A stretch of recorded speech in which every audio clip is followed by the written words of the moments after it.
It's that time of year again. The days are short and cold, and the effects of winter blues or seasonal affective disorder can kick in. Family physician Dr. Christopher Ricketts is here to share insights on how to deal with and hopefully beat the winter blues. This is Woodlawn Health Doc Talk, a podcast from Woodlawn Hospital. I'm Cheryl Martin. Dr. Ricketts, great to have you on. Thank you, Cheryl, for hosting me today. I really appreciate the opportunity to be with you.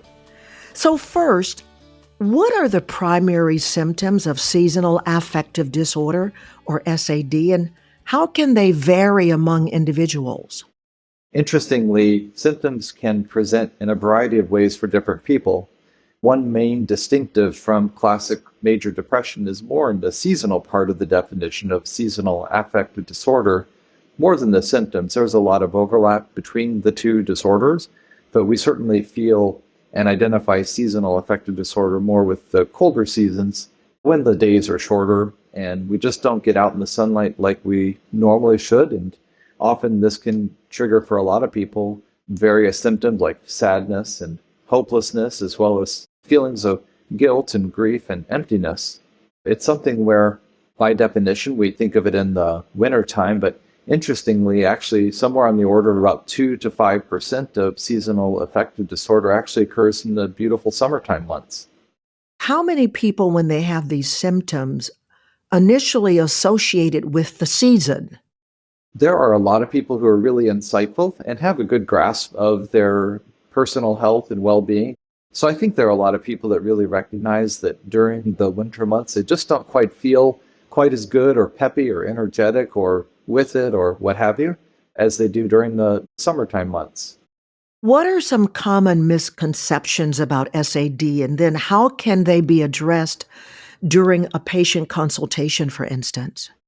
The biggest thing, and I think this is just a generalized answer that can be applicable to everything in healthcare, which is just honesty and full disclosure. I or your healthcare provider can't help you if there isn't good open communication. And for me, whenever I'm seeing someone, regardless of the situation, there are always those key sentiments or words that people say that I'm listening for in order to try to work with them to try to find both a proper diagnosis and then with that a proper treatment. That's actually one phrase that I use quite often with people, which is proper diagnosis is important to proper treatment. And I think there really can't be a realistic expectation for healing if we don't really have a full grasp of whatever the circumstance is. Sometimes this comes to light pretty quickly. Sometimes it's very obvious, and sometimes it just takes a lot longer. Sometimes it takes many visits even to get a full grasp of what a particular person's struggle is at that time. What do you see as some of the top common misconceptions about SAD? I think a lot of people sometimes feel that it's a normal part of life. And much like as we get older, there are certain things where people say, oh, it's a normal part of aging. And I think that there certainly are a very large number of things that fall into that category, such as changes in sleep pattern, bones hurting, my muscles hurt, I don't have the endurance as much as I used to. And although there is a natural part of aging, doesn't mean that there aren't things we can do for it. So to draw a parallel, all of us perhaps feel better when it's sunny out and it's beautiful and it's warm and we feel that freedom and flexibility to go out and just enjoy a beautiful day. A lot of times people feel that opposite when it's cold and windy and the nights are long and the days are short. And so I think sometimes people say, well, this is just part of being a human. This is part of normal existence. And I think there's probably an element of truth to that. But by the same token, there also are times where it isn't normal. And I think that the times where it isn't normal are when it really begins to affect our mood and our behavior. It affects how we feel about ourselves. It affects how we feel about other people, those around us sometimes. And I'm sure you're not alone when I say that as parents, sometimes we don't always respond in the kindest way. And I think the changes in our mood and attitude, especially during the winter months, can be a reflection of a seasonal disorder going on. Talk about how diet and nutrition impact the severity and management of SAD symptoms. I actually remind people quite often that we are integrated beings. Like, we are physical, we are emotional, we're spiritual, And if one of them is off, it'll have an impact on the rest of how we feel. I personally, in my practice, tend to focus more on sleep patterns than diet, although without a doubt, diet is also touched on and it's really important. Everybody, myself included, my wife would agree that I need a lot more dark green vegetables and healthy sources of protein than we all usually get. What I find, though, is that often poor diet and low exercise are more a symptom than a cause for the emotional struggle.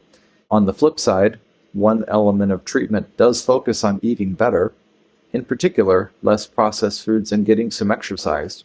Often when I see people, I actually touch on brain chemistry quite a bit in my appointments, whether I'm talking about depression, anxiety, ADHD, or SAD. In particular, if people aren't familiar, I mentioned that there is a teeter-totter-like relationship between the so-called stress hormone cortisol and then the hormone serotonin, which is one of the main neurotransmitters involved in our mental health. And so when we take opportunities to exercise and eat healthy, that actually can lower our cortisol levels, which then in turn, kind of like that teeter-totter, as the cortisol goes down, the serotonin goes up. And that actually can have quite a positive benefit on our energy, our sense of well-being, and our mood. As it relates to exercise, what type and duration are most beneficial, would you say? In broad strokes, any exercise is better than no exercises at all. We can nitpick and say, oh, you need your X number of thousands of steps, or you need to do this number of minutes of high intensity exercise. But really, my encouragement to people is just to get up and move. Like whatever you can do, which is more than what you're doing, is a step in the right direction. If you are up and walking 5 minutes a day, hey, if we can extend that to 7.5, that's great. You just increased by 50%. The goal is to deal with stress and low impact, but exercise that gets the heart pumping is key. As much as we all enjoy going for that stroll when our kids are little and they're on their bikes and we take the dog for a nice casual walk, that's valuable. But some of the best exercise is that exercise that really does get your heart pumping and get the blood flowing. You also mentioned sleep patterns. What changes in sleep patterns contribute to SAD, and then what strategies can help regulate sleep? Oh, yeah, sleep is critical. It's numerous times a day that I ask people about their sleep and their sleep patterns. In fact, just today, numerous appointments I had already today focused on sleep. And I just remind people that if you don't get good sleep, if you don't get that restful REM sleep, like we're all meant, it's just how our brain is wired. Like we're just meant to get restful sleep. Like we're not going to do our best during the day. Like we're not going to be at our peak physical. We're not going to be at our peak emotionally. And so sleep is really important. There is a common concept called sleep hygiene. And sleep hygiene, sometimes people just talk about, well, I need to turn my screen off an hour before I go to bed. And that certainly is part of it. But the food we eat, minimizing caffeine, although I wish nobody smoked, minimizing that nicotine exposure hours and hours before bed, even putting room darkening shades up to make the room darker can help with the melatonin burst to help us sleep. And then lastly, turning the temperature in the bedroom down a couple of degrees has been shown to be very beneficial to getting good sleep quality.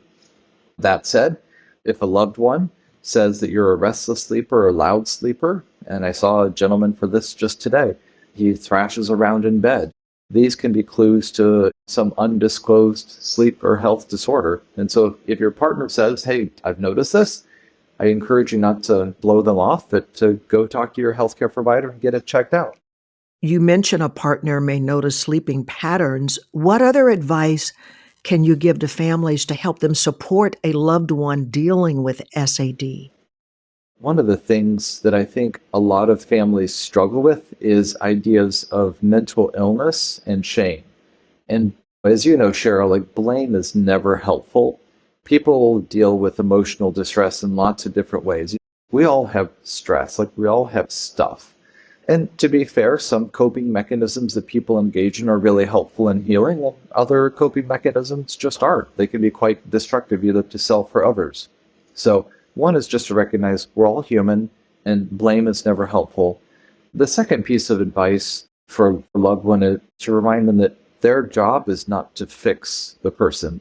Like our job as parents, as spouses, as children of parents, perhaps, our job is to love them and be there and encourage them in the way that they need help. And that could be counseling, that could be medicine, that could be changes in environment or changes in relationship. Like, in other words, love them as you would want to be loved. So there's nothing wrong with if you sense that your loved one has the symptoms for SAD to reach out and say, I've noticed this. How can I help you? I think many people who are in the midst of an emotional struggle on some level often recognize that things just aren't right. They may or may not be able to put their finger on it. Something that I share with patients is that oftentimes the person in the mirror is the least able to give an accurate assessment about how you're doing. Often it's those people around us who know us best and love us are the ones that can see just little shifts in behavior, little shifts in attitude, maybe a shift in the words used or the language that really are those insights that things aren't the way they were. And so let me not ignore that and let's figure out what's going on here. Talk about wearable technology and mobile apps. Can they assist patients in monitoring and managing their SAD symptoms? Here's my perspective on technology. All technology is just a tool, and as such, technology needs to be kept in its proper perspective. I think that sometimes the tool itself, whether it's a sleep monitor, smartwatch, whatever thing that we're referring to, just needs to be kept in mind that it's not the end all be all. Certainly, I do encourage patients to, if they are worried about their sleep, there can be some useful data from wearing a smartwatch or a sleep monitor that helps them perhaps give some insight into how well they're sleeping or not sleeping. The other thing is, for example, sometimes when people are down and depressed, they fall out of the habit because maybe they don't care or they feel like it's not helping as far as taking their medicines. And so I will commonly encourage patients, hey, use your smartphone to set a reminder. And then set that reminder that says, and I'll just tell them this, like, hey, silly, take your pill. Hey, silly, take your medicine. And then I, of course, remind them, hey, when that alarm goes off, don't silence it. Don't turn it off. Get up and do that thing, whatever it's telling you to do. As we've probably all heard, it takes about 3 weeks to make a new habit. And so certainly as we try to make changes in our lives, technology can be a helpful tool to help us reach some success that we might naturally lack just if we go on our own efforts. Now, doctor, are there any specific risk factors that can predispose individuals to SAD that practitioners should look for? Sure. And I sort of alluded to this in our introductory comments where I talked about 98% of seasonal affective disorders is in the colder, darker seasons. So there is a small percentage of people that do struggle with summertime seasonal disorder. And the challenging part is you can't look forward and say, oh, in November I'm going to struggle with SAD. It's really something that you can only diagnose either in the moment to say it's January and how do you feel? How'd you feel last January? And how'd you feel the January before that? And oftentimes it's that retrospective information, that retrospective look at life that says, you know what? Yeah, I guess I was struggling with this last year and maybe not the year before. And I think maybe the year before that. So sometimes just getting a pattern over time is helpful. The second way that I would help answer this, Cheryl, is just to recognize that genetics can play a role. We know that for all sorts of diseases, and mental illness isn't exempt from this, that there is a large genetic component. Now, genetics aren't determinative, and what I mean by that is just because a disease or a challenge or a particular tendency runs in a family, that's not a guarantee that it will 100% show up, and not necessarily either be the explanation for a person's symptoms. To draw a different example, coronary disease, heart disease might run in someone's family, but that doesn't necessarily mean that that person's chest pain is a heart attack. So I think the same awareness also exists for SAD, that just because something runs in the family, it might make it possible that that's what's going on, but it's not a guarantee. What are the latest findings in the connection between vitamin D levels and SAD? I love vitamin D. I think it's really a remarkable vitamin that has come into the public awareness in the past decade or so. I know many will say Well, we've known and we've treated vitamin D for eons and eons, which is true. I think in the naturalist community, like they really deserve a lot of credit for focusing on vitamin D well before a lot of mainstream medicine doctors began to start actively checking vitamin D levels. So, as far as a look back to some brain chemistry, vitamin D actually does help the production of serotonin in the brain. And peripherally, so outside the brain, it helps decrease the destruction of serotonin. So, on the one hand, it helps your body make more serotonin, and on the other hand, it helps your body not get rid of it as quickly. So, vitamin D levels, absolutely, they're a critical part of helping maintain normal serotonin levels. Is vitamin D everything? No, but it's really an important part. In terms of blood work, your doctor can order vitamin D levels. We'd like to see levels above 30, and often that is about where, on the low end, we need them to be to have relatively normal serotonin production. I often also get a question about K2, so vitamin K2, and sometimes people will see on the vitamin bottle vitamin D3 with vitamin K2. It's something where K2 does help vitamin D absorption and metabolism. However, it is also not innocuous. In other words, there is risk with vitamin K2. So before a patient automatically just starts taking vitamin D with K2, I do recommend you check with your healthcare provider to make sure that you aren't someone who shouldn't be on this particular supplement. Are there ways environmental modifications to your home or office can help alleviate SAD symptoms? I am a big fan of lifestyle changes before medicine. I certainly prescribe tons of medicine, but at the same time, as I tell people, like another phrase that I use with people is that it's easy to take a pill, it's hard to make a change. And so, oftentimes, if we can change some aspects of our environment, that can often lead to a significant improvement in alleviating SAD symptoms. You and I both already talked about exercise, we talked about sleep hygiene, we talked about diet, vitamin D, K2, like we've really covered some nice territory today. In addition, one of the things that I'm also a big fan of is what is called light box therapy.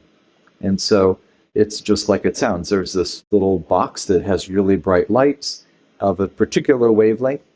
And often what people will do is they will shine this bright light basically right in their face for about 20 to 30 minutes. The morning time is best because that's often when we need to get that serotonin burst to help us get our mood in a good place. I find that a lot of people are able to add light box therapy during the darker days of wintertime, and that either allows them to not need to take a prescription medicine, or it allows them to not need to increase their medicine during the times they struggle with the SAD. And then on the flip side, when it gets beautiful out and they're able to get outside, they often don't need the light box therapy quite as much as during the wintertime months. I don't have a particular brand or anything like that to recommend, just because, as I tell people, there's just hundreds, if not thousands, of options out there. And so I just recommend that they do a little searching to find the one that seems to fit them the best. The other thing that I also remind patients of is if they have, say, a health savings account, and they're looking for something to spend it on, this would certainly be a very appropriate health expenditure that should be covered by their HSA. Dr. Christopher Ricketts, thank you for educating us on seasonal affective disorder and ways to beat the winter blues. Thank you. We covered a lot of ground. Cheryl, I really appreciate the opportunity to spend time with you today. Thank you for asking. To find out more information about Dr. Ricketts, just visit our website at woodlawnhealth.org. If you found this podcast helpful, please share it on your social media. And thanks for listening to Woodlawn Health Doc Talk, a podcast from Woodlawn Hospital.